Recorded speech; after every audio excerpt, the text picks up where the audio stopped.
হাততালি দিবার। আমরা আর হাততালি দিতে বলবো না, তাই না?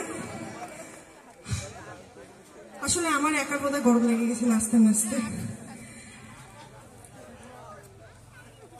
তোমাদের সাথে কিছু একটা কথা শেয়ার করি। ইউটিউবার হওয়ার পিছনে আমার রাস্তাটা। আমি কিন্তু ইউটিউবার হই লকডাউনে। আমি যখন লকডাউনের আগে পর্যন্ত এইচএস দেওয়ার পরে কলেজে ভর্তি হই। কলেজে ভর্তি হওয়ার পরে না ফার্স্ট ইয়ারে পড়লাম, ফার্স্ট ইয়ারের এক্সাম দিলাম। ভাবছি তো ফেল করবো, কিন্তু ভাগ্যক্রমে পাস করেছি। এবার বাবার টেনশন, লকডাউন পড়ে গেল, মেয়েকে আমি কি করাবো কি না করাবো। সত্যি কথা বলতে আমি ফার্স্টে কলকাতায় যাই। কলকাতায় গিয়ে একটা সিরিয়ালের নাম বলি, অনেকে চিনবে হয়তো, বিশেষ করে কাকিমারা চিনবেন সিরিয়ালটা, খুকুমনি হোম ডেলিভারি একটা সিরিয়াল হতো। ওই সিরিয়ালের লিড রোলে আমার চান্স পাওয়ার কথা ছিল। আমি কলকাতাতেও যাই, আমার মার সাথেই যাই, ঠিক আছে। কিন্তু ওখানে চান্স পাওয়ার পরে শুরু হলো আমার বিরুদ্ধে, মানে কি বলবো, চালাকি যাকে বলে। আমাকে বলা হয় যে শ্রেয়া, তুমি তো নর্থ বেঙ্গল থেকে এসছো, তোমার মুখের মধ্যে না একটা ওই ওদিককার যে পাহাড়ি এলাকার যে মেয়েগুলো থাকে না, নাক বোচা কপাল বড় মেয়েগুলো, চোখ চোখ ছোট ছোট হয়, ওরকম একটা মুখের মধ্যে ছাপ আছে, বুঝলে। তুমি যদি প্লাস্টিক সার্জারি করো তোমার কিন্তু দেখতে দারুণ লাগবে। কলকাতার মেয়েরা তো হাইটে লম্বা, নাকগুলো চোখা হয়, তো তুমি বুঝলে। আমি চুপচাপ সহ্য করে গেছি, কারণ আমি যখন ছোট ছিলাম, এতটা প্রতিষ্ঠিত ছিলাম না তখন, তো সহ্য করে গেছি চুপচাপ। তারপরে না ওটা সহ্য করার পরে ওরা আমাকে বলছে কি, ঠিক আছে দেখো, তুমি যেহেতু দেখতে এরকম, তুমি যদি 5 লাখ টাকা দাও আমাদের, ঠিক আছে, তাহলে তোমাকে কিন্তু সিরিয়ালের লিড রোলটা দেওয়া যায়। আমার বাবার তখন মাথায় উঠে গেছে রাগ। আমার মেয়েকে আমি 5 লাখ টাকা দিয়ে যদি ওখানে পাঠাই, একটা সিরিয়াল করার পরে মেয়ে আর একটা সিরিয়াল পাবে কিনা, আর একটা জায়গায় যাবে কিনা, তার তো কোনো গ্যারান্টি নেই।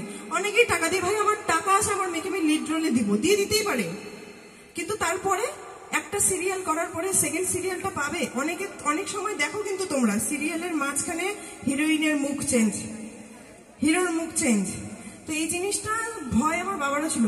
তো সেই রাগে আমার বাবা তখন প্রীতম রায়কে তো চেনো, অনেকেই চেনো তো, হ্যাঁ। তো সেই প্রীতমদা তখন একটা গান করছিল,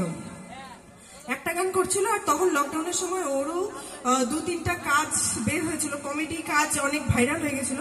তো তখন আমার বাবা কি করলো, যে প্রীতমদার সাথে যোগাযোগ করলো। প্রীতমদার সাথে যোগাযোগ করে একটা গান আমার বাবা নিজে প্রডিউস করলো। প্রীতমদার সাথে আমার ফার্স্ট কাজ তোর কথা মনত পড়ে, এই একটা কাজ আমি করি।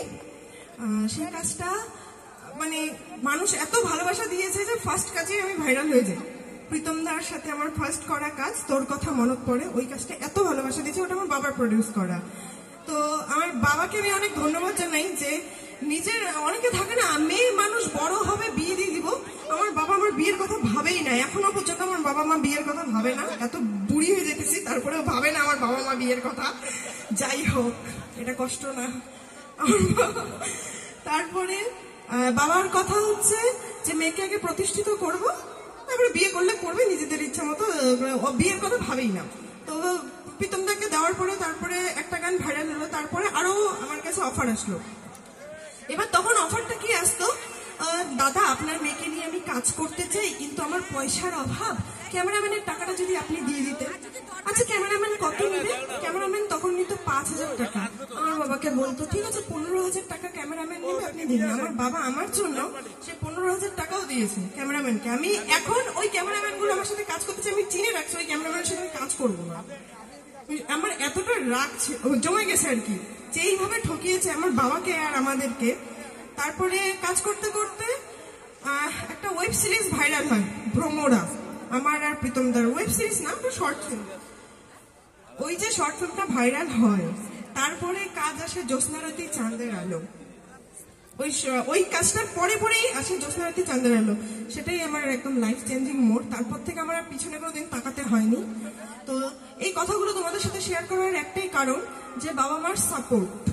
আমার বাবা কিন্তু চাইলেই বলতে এত টাকা খরচা হয়, দিবই না, মেয়েকে করাবই না।